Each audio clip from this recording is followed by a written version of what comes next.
Hi Phoenixville, I'm Michaela Maraney, an 8th grader at Phoenixville Area Middle School, and you are watching For the Health of It on Phantom TV. Hello everyone, I'm Lou Beccaria, the President and CEO of the Phoenixville Community Health Foundation. As part of our foundation's mission to enhance access to healthcare services and to improve the overall quality of life of the citizens of the greater Phoenixville area, our foundation is proud to sponsor, in conjunction with the Phoenixville Hospital Tower Health System, this new series of For the Health of It TV shows. It's our intention to provide you useful information that can help you become a better and more informed healthcare consumer. We hope that you'll tune in regularly and have a very healthy day.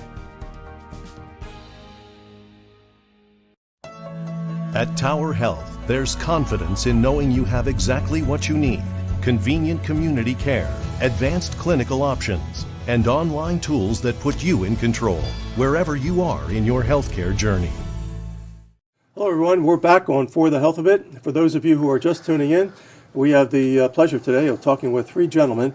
In the first segment, we talked with Elliot about his recovery. The second segment with Matthew. And now we're going to be talking with Dan about his personal journey in substance abuse recovery. So Dan, welcome to the show, and thanks for being with us. We really appreciate it. Thanks for having me, Lou. So tell us a little bit about your own background. Yeah, I grew up in this area, come from a great family, grew up loving sports, played football, basketball, baseball growing up, very active youth, and no real indication early on that drinking would become a problem later in life, but certainly coming from a great background, great family, and took off with sports and academics. Mm-hmm.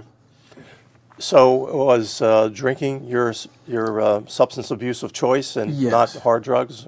Yeah, drinking certainly led to some hard drugs, but from an early age, drinking was always, pretty early on, it became a solution to some inner angst, I guess. Always felt somewhat different, and drinking was, early on from, let's say, high school through college for sure, and a little bit after college, drinking was a solution to some inability to deal with life, maybe like others do, or a lot of people use other things to deal with life. Mine just happened to be drinking, especially after sports and competition kind of faded away after college. Yeah.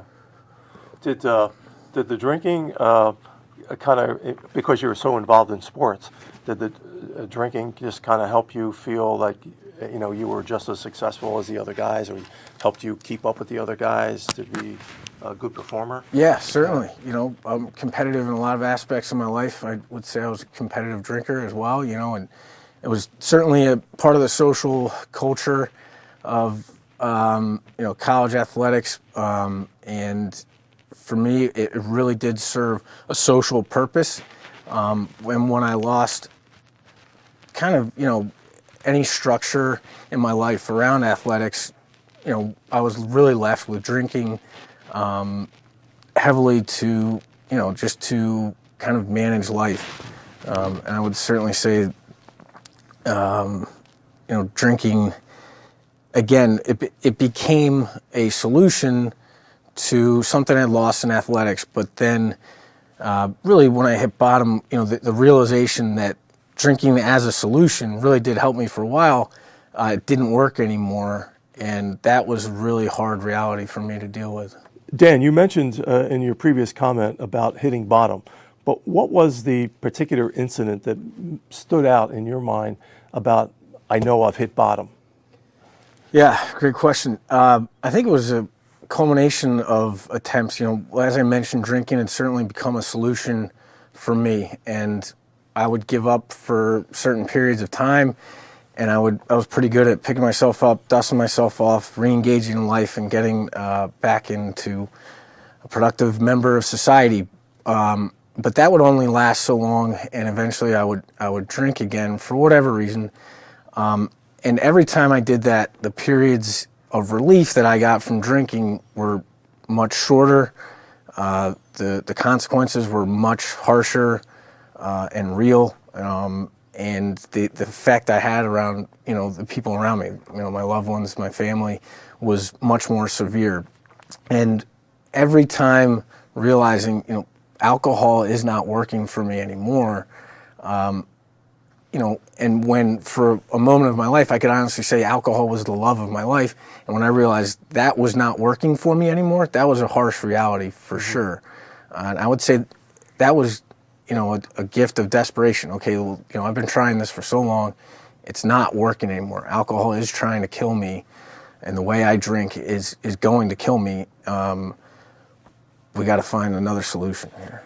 You mentioned before that you are a very competitive person and you participate in a lot of sports, and obviously you were competitive because you were in sports. Did you find that it was hard or easier to put that competitive spirit into your own sobriety, getting sober? Yeah, that's a great question. A little bit, I as Matt kind of mentioned, I do believe I have the disease of more.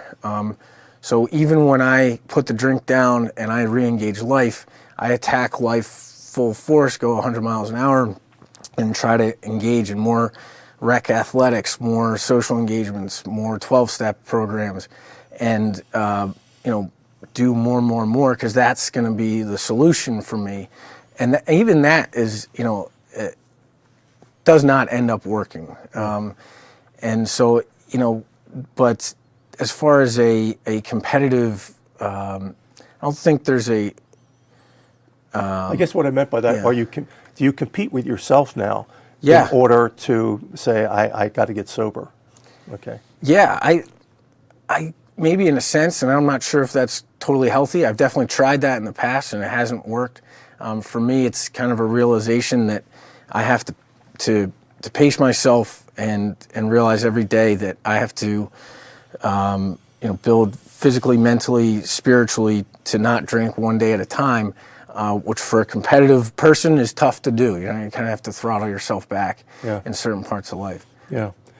So, kind of slowing down, would you say that is the most difficult part of your recovery process, learning to just chill? Yeah. Okay. Yeah, for sure. Yeah, definitely. Taking a step back, and because that's unhealthy behavior too. Just always wanting to go do more, work harder, thrive. In more aspects of life is unhealthy and unsustainable. And recovery is all about sustaining a healthy, mode of living. Right. We have about 30 seconds left, but what I would like to ask you one final thing. What is it about the Manor of Hope program that stands out different from anything else that you've tried and is really helping you now? Yeah, I think the one thing they do is they assist. It's a long, slow process, which for a person like myself is really difficult. They help throttle you back just enough, but but not, withstanding and not allowing you to move forward in other aspects of your life. They definitely give you the freedom to take the journey that you want to take in your recovery, but they're also pretty, sufficient at throttling the patients back. Well, folks, we're out of time, and I wish we had more time to cover this very important topic and to have a little more extended discussion with Elliot, Matthew, and Dan. But that'll have to do it for now. Thanks to each of you gentlemen for being on the show and for having the courage to tell your personal story. We hope that you've gained, folks, some great insight into the mind, the personal struggles and the challenges, and the successes involved in the recovery process from substance abuse. As you know, it's always our mission to help you gain a better understanding of all the aspects of health that can impact you either directly or indirectly as health consumers. I'd like to thank our sponsors for the show today, the Phoenixville Hospital Tower Health and the Phoenixville Community Health Foundation. Without their support, we would not be able to bring you our For the Health of It shows. I'm Lou Beccaria. It's been my pleasure to be your host. And remember, everybody, if you're healthy, you're wealthy. See you next time.